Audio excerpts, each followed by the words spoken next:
We are live with Mukesh Munka.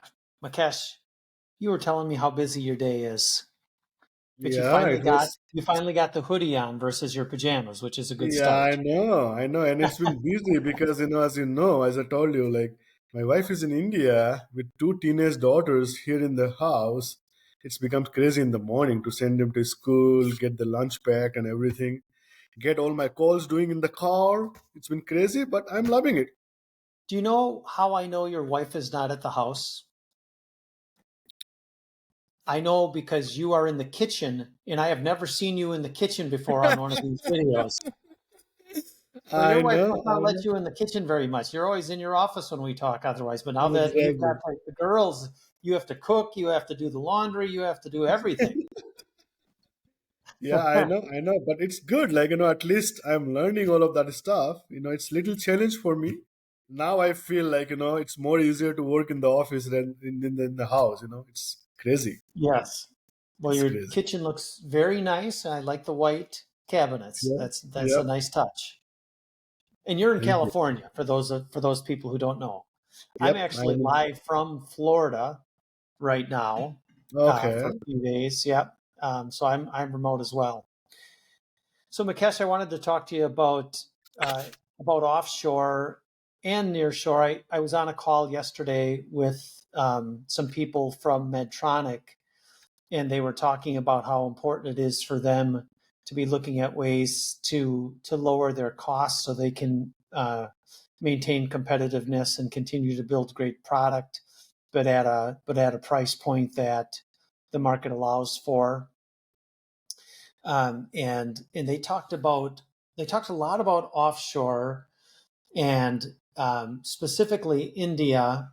But I know in your world it seems like we're talking to a lot of customers about India, but also places like Costa Rica, Argentina, and then Yep. our debt center. So are you seeing other customers that are um, have a primary focus of lowering cost of operations right now, or is it just the couple that I've bumped into recently? No, no. I think Kelly, COVID has changed the perception of the people about how remote work can be successful because we did not had a choice. Everyone had to work from home for 2 years, and in the 2 years we have seen everything kind of became more positive in terms of work rather than going down. People sitting at home working remotely kind of have done more than what they do in the office because all the communication, all the commute time, all the time that they have with the coffees, kind of discussing with their, other friends in the office, all those time has been gone where people kind of just get up, start their day, kind of do more extended hours because they are sitting comfortably in their house, doing things remote. So that remote culture has kind of given so much value. So then suddenly, like with all the market kind of coming down, where people, all the companies kind of have put their money on hold and kind of spending because they don't know what's going to happen next. Every companies now in the last 1 year I have seen they are trying to find a way of getting more work done but with the less budget that they have you know so the best option that they see now is hey, how can we do that going to like offshore channel, people sitting down in India. And you said it rightly, there are companies who said, what, I need 100% coverage of US time zone, and they look for an option like Costa Rica might not be as cheap as India, but it kind of lands somewhere in between India and the US rates. So it still kind of gives them 40 to 50% benefit of not spending so much money here in the US. So yes, I am seeing a lot of traction. I In the last 2 weeks I had 3 meetings with 3 different clients, and all on offshore. We have signed with one of them. They wanted to do their entire project with offshore team, and then I'm kind of talking to two others where they wanted to move a lot of their positions to offshore and kind of try to get the same amount of work that they are doing here in the US. So yes, it is changing.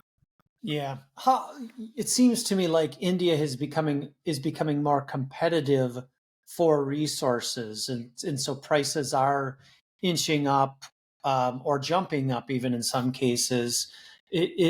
is the typical, for example, for a senior architect, Microsoft architect in India, what is an expected bill rate for that kind of position if we're in India? What can you get a great senior Microsoft architect for in India? Is it $70 an hour? Is it $80 an hour? Is it $60 an hour? Like what is, am I close there or not?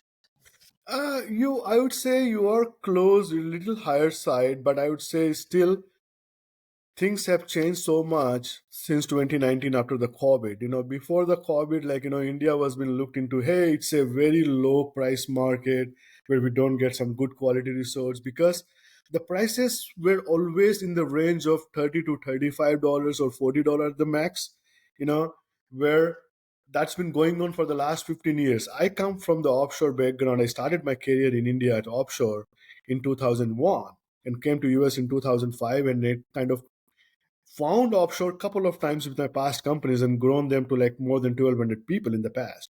So, but since the COVID, things have changed. Since the more work were going remote, companies were trying to get the work done through India.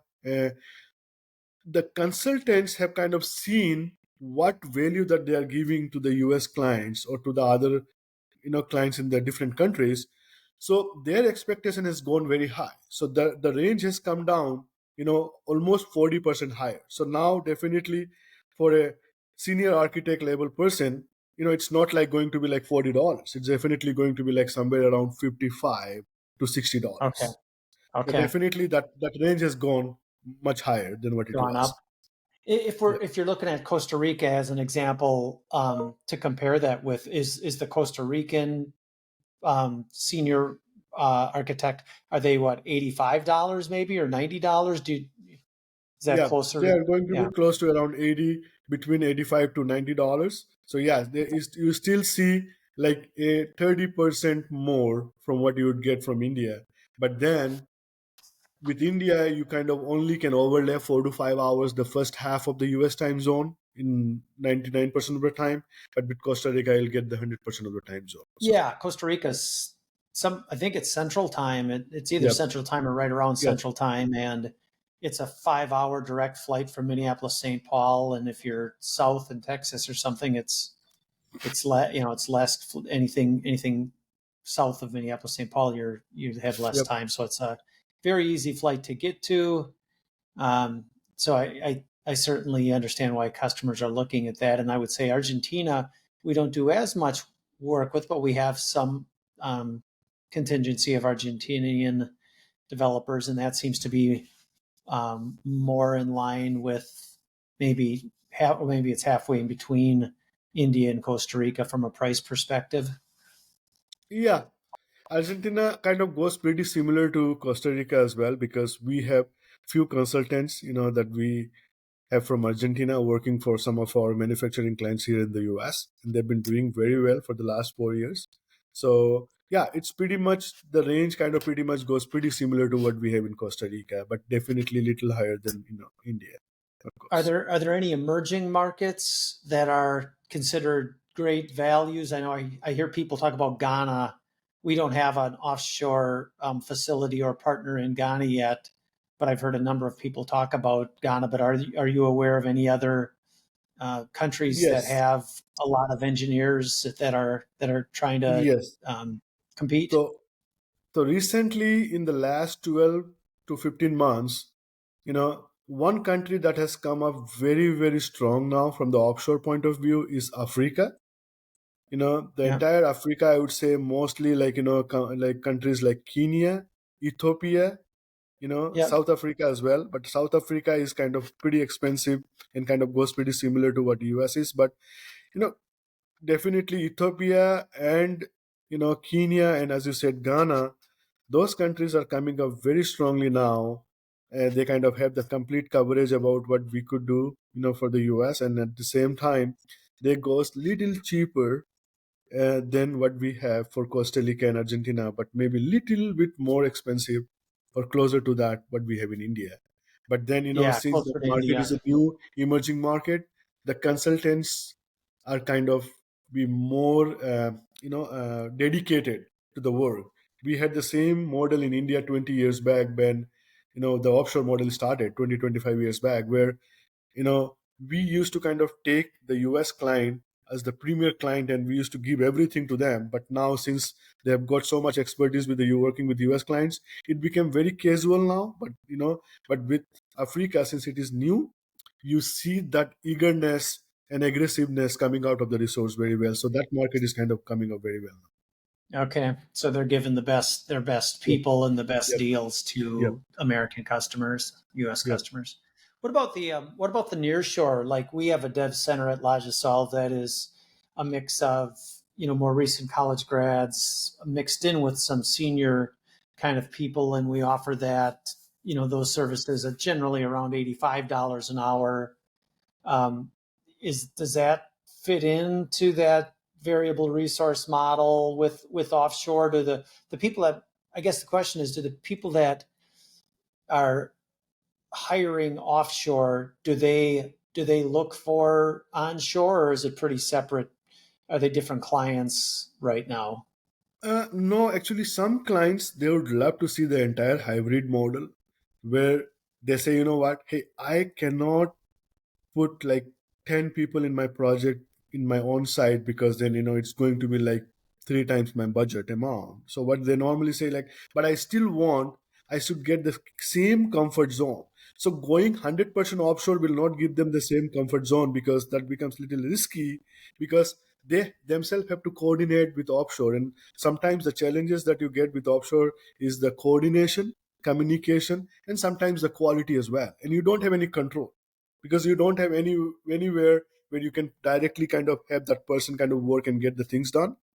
So they normally try to kind of take 1 or 2% in their own site from the client and say, hey, you guys coordinate with the offshore team, get the work done.